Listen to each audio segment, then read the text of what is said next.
These are 6 deadly sea monsters that actually exist. Some can kill a human in minutes. Blue-ringed octopuses look harmless until they do not, and size is part of the trap. Small enough to fit in your hand, they can still carry deadly venom described as sufficient to kill 26 adult humans, and the danger often begins without any dramatic moment. The bite can feel painless or barely noticeable. That quiet start becomes deadly because the venom contains tetrodotoxin, a neurotoxin produced by symbiotic bacteria, and it can shut down the body by paralyzing muscles needed for breathing. There is no antivenom, so survival depends on supportive care, especially maintaining breathing until the toxin clears. This is the part that turns a tiny octopus into a real monster. If breathing stops and support does not arrive, the outcome is fatal. Documented deaths stay low mostly because bites stay rare, and the record that matters here is the confirmed count. At least 3 confirmed deaths have been attributed to blue-ringed octopus bites, with 2 in Australia and 1 in Singapore. The number is small, but the consequence is absolute. Modern accidents still happen when curiosity meets ignorance, and that is when a simple detail becomes a warning label.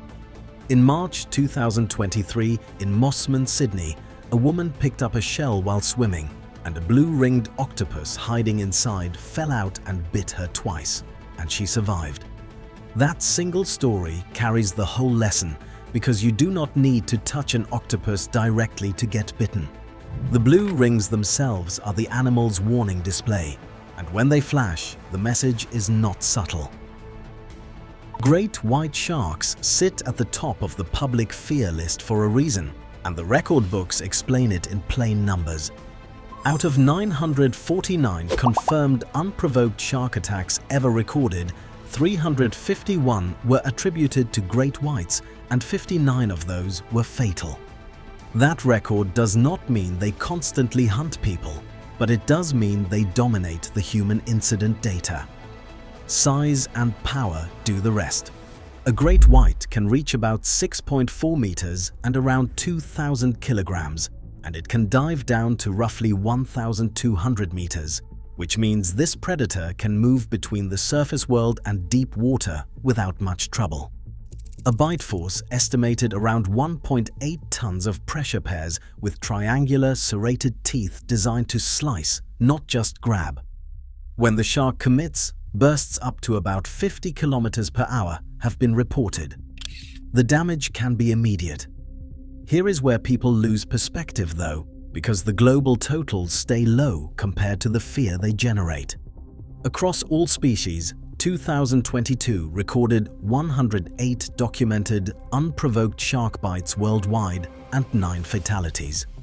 In 2023, the 3 species most often blamed, great white, bull and tiger sharks together, caused 10 fatalities globally. Those numbers still represent real tragedy, but they also show how rare these encounters are. That gap between fear and frequency matters. History helps explain why the fear sticks. In the summer of 1916, along the New Jersey shore, 4 people were killed and 1 was injured in just 12 days, and the panic from that run of attacks left a cultural scar that later fed the Jaws era. That episode turned a predator into a symbol. Saltwater crocodiles bring the danger. Close to shore, because they hunt where people live and work, especially around rivers, estuaries, and coastal edges. Adult males can reach about 6 to 7 meters and weigh roughly 1,000 to 1,200 kilograms, which means a full-grown animal can overpower a human with almost no effort. The strike usually comes from the edge, fast and low, and the goal is drowning, not chasing. The mechanics are brutal, and that is when the death roll enters the picture. After the jaws clamp down, the body spins to tear flesh or subdue prey. None of it looks dramatic from far away. Up close, it is final. Queensland's record puts real dates on the risk. Between 1985 and 2023, authorities recorded 47 saltwater crocodile attacks, and 13 of those were fatal, which meant the danger never stayed in the realm of old stories. Crocodilian deaths can also dwarf other ocean headlines. The comparison is stark. The Nile crocodile is thought to kill 200 to 300 people per year or more. The conflict also has a human cause, because populations in places like Australia recovered after protection, and more crocodiles usually means more encounters. That changed how communities talk about management, especially after a high-profile attack, because safety concerns collide with conservation goals in the same stretch of water. Croc country has one rule that holds up every time. If the water can hide a crocodile, it can also hide the moment it strikes. Box jellyfish, especially Chironex fleckeri, shift the threat from jaws to chemistry, and the timeline can shrink to minutes. A large box jellyfish sting can kill in as little as 2 to 5 minutes because the venom hits the heart and nervous system fast. That is a different kind of monster, since there may not be any warning at all. Tentacles tell you why the contact can be so bad. A single animal can carry tentacles up to about 3 meters long, and the jelly itself can be hard to see in the water. Vision adds another eerie detail because box jellies have 24 eyes, which makes them far more than drifting blobs. The death estimates put weight behind the fear. In regions where box jellies are common, 40 to 100 people are estimated to die from their stings each year, and reporting gaps mean the true total may be higher. One widely cited measure of potency is even more chilling, since the Australian box jellyfish is described as carrying enough venom to kill 60 adult humans, a way of expressing how concentrated and dangerous that venom can be. Treatment and prevention become the whole story, because there is no wrestling match with a jellyfish, there is only response time. Vinegar matters here, since it is used to inactivate undischarged stinging cells and help prevent additional venom release, even though it does not remove the pain. Speed matters more than courage. And in 2019, research reported a breakthrough in understanding how the venom works and pointed to a possible treatment pathway that blocked venom effects in lab studies.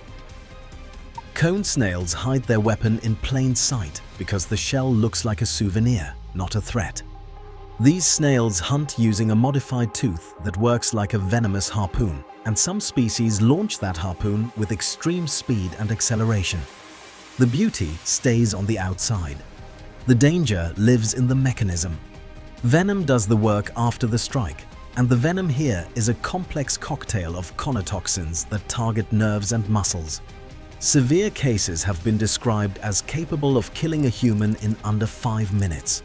The historical record includes around 30 documented human deaths from cone snails.